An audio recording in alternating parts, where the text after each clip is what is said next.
Ini adalah moto yang dijalani Alexa. Semua penggemar hardcore tahu ini adalah tipe orang Alexa.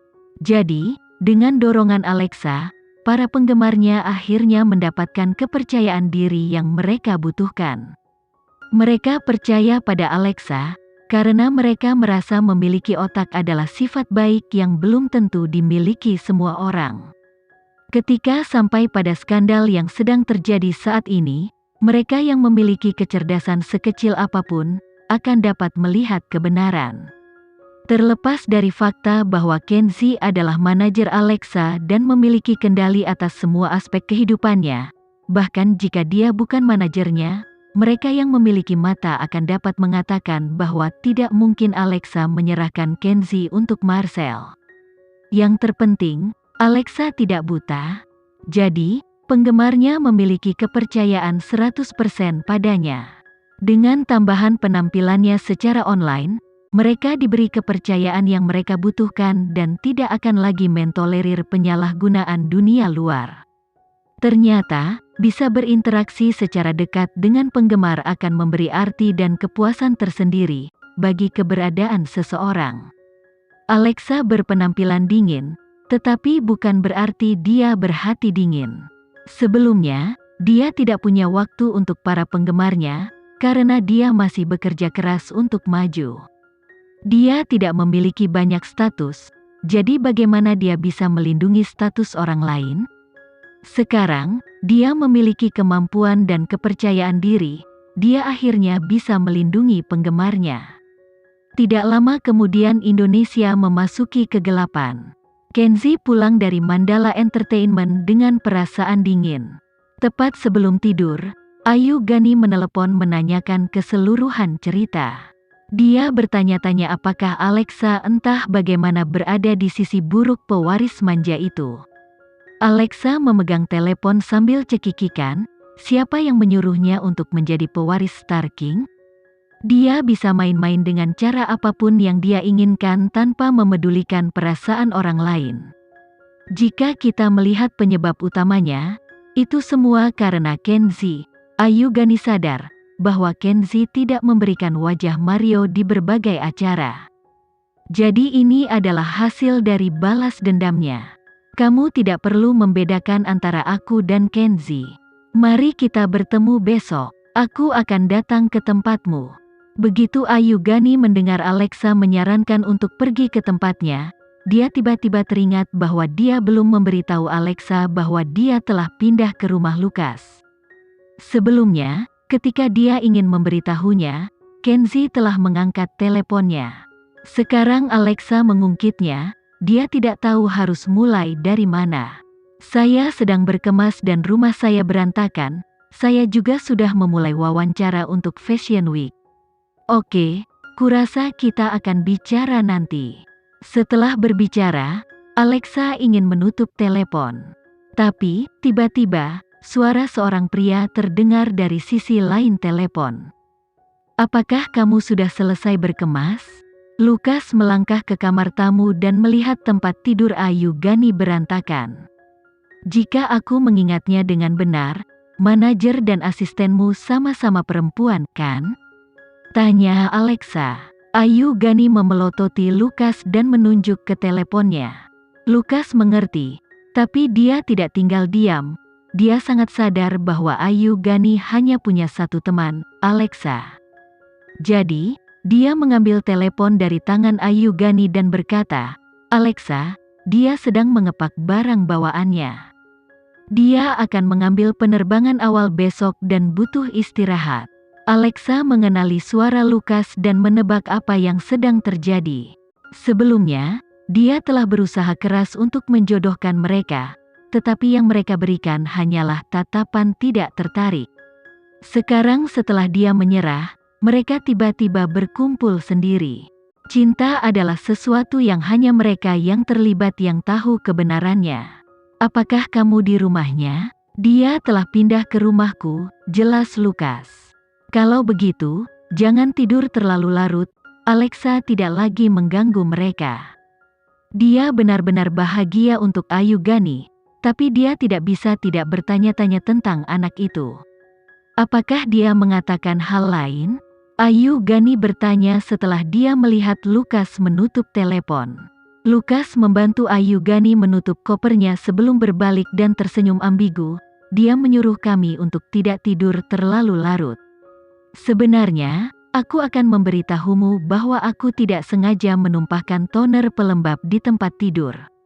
Lukas meletakkan koper Ayu Gani di lantai dan melihat tambalan basah di tempat tidur. Dia mengambil bantal Ayu Gani dan kemudian meraih tangannya. Malam ini, tidurlah di kamarku. Sebelum kamu pergi, aku akan membiarkanmu menggunakanku sebagai guling. Sementara itu, setelah Alexa menutup telepon, dia melihat Kenzi belum kembali ke kamar. Jadi, dia pergi mencarinya di ruang belajar dan duduk di sampingnya. "Kenapa kamu masih belum tidur?" Tampaknya, Ayu Gani dan Lukas secara resmi bersama. Alexa bersandar di bahu Kenzi saat dia melihat dokumen di tangannya. "Bukankah ini yang kamu harapkan? Kamu harus selalu mempercayai instingmu. Kamu harus berhenti bekerja sekarang. Kamu masih perlu menghadiri siaran pers dimulainya syuting untuk drama Uniqlo besok." Alexa menarik dokumen itu dari tangan Kenzi, menjalin jari-jarinya dengan tangannya dan kembali ke kamar tidur bersama. Hari berikutnya, Kenzi sedang berganti pakaian di walk-in wardrobe ketika Gilang melakukan panggilan telepon. Dia menelepon untuk melaporkan bahwa Marcel sekali lagi menimbulkan masalah. Di halaman media sosial pribadinya, dia memposting puisi berani tentang kenikmatan seksual antara pria dan wanita. Marcel tidak mengklarifikasi kepada siapa puisi itu ditujukan, tapi dia jelas mencoba untuk bertarung dengan Kenzi. Karena Kenzi telah mengambil alih peringkat pencarian sehari sebelumnya dengan postingan sugestinya, Marcel memutuskan untuk membuat sarannya sendiri, bahwa dia dan Alexa telah membawa hal-hal ke tingkat berikutnya.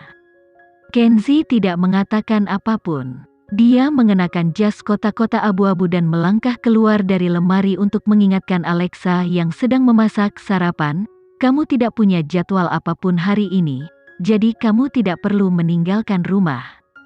Apakah kamu ingin menyembunyikan puisi itu dariku?" Alexa bertanya dengan suara lembut. "Aku hanya takut, dengan semua kekacauan yang terjadi di luar, kamu akan terluka secara tidak sengaja." Alexa memberikan segelas susu kepada Kenzi dan menganggukkan kepalanya. "Aku akan tinggal di rumah dan menonton film. Jangan lihat diskusi online. Aku bisa membayangkan apa yang akan mereka katakan. Tidak ada perbedaan apakah aku melihatnya atau tidak." Dengan melakukan ini, Marcel telah mengeksploitasinya secara paksa. Bahkan jika kejadian ini berlalu, itu akan meninggalkan noda pada namanya. Karena dia tidak dapat menyangkal bahwa sebagian besar orang sebenarnya tidak peduli dengan kebenaran. Mereka hanya mengikuti orang banyak dan bergabung dengan keluhan. Pada kenyataannya, mereka hanya bosan dan tidak peduli dengan siapa mereka berurusan dan betapa hebatnya kepribadian mereka. "Aku akan menanganinya." Jadi, bahkan tanpa sarapan, Kenzi langsung meninggalkan rumah. Setelah masuk ke dalam mobil, dia menginstruksikan Lukas, "Pergilah ke siaran pers." Setelah itu, dia mengeluarkan ponselnya dan menelepon ayah Marcel. Suaranya stabil tanpa sedikit pun kekhawatiran. "Entah putramu menghilang atau Star King akan menghilang." Ayah Marcel baru saja mengetahui apa yang telah dilakukan oleh putranya yang bajingan, dan mengerti bahwa dia telah sangat menyinggung Kenzi. Jadi, dia tidak terkejut menerima panggilan telepon seperti ini. Kenzi memaksanya untuk membuat pilihan. Jika dia melangkah keluar dan mengatakan satu kata lagi, dia dan Star King akan menghilang bersama. Ayah Marcel gemetar ketakutan. Saat dia akan menjelaskan banyak hal, Kenzi sudah menutup telepon. Kenzi segera mengambil laptopnya, menulis pernyataan resmi dan mengirimkannya ke Lukas. Langkah pertama, peringatkan Star King. Langkah kedua, lepaskan pernyataan itu. Langkah ketiga, Adakan konferensi pers pada jam 3 sore dan tunjukkan bukti videonya. Langkah keempat, peringatan lain, tapi kali ini adalah peringatan bagi dunia luar dan media. Sebelum hari ini berakhir, saya ingin mereka membersihkan semua yang ada di media. Sedangkan untuk dirinya sendiri, dia secara alami akan melakukan apa yang perlu dia lakukan. Lukas tidak berani menunda. Dia segera memerintahkan tim hukum untuk menghubungi Star King, memperingatkan mereka bahwa jika mereka tidak mengendalikan Marcel, Mandala Entertainment tidak punya pilihan selain mengambil tindakan paksa.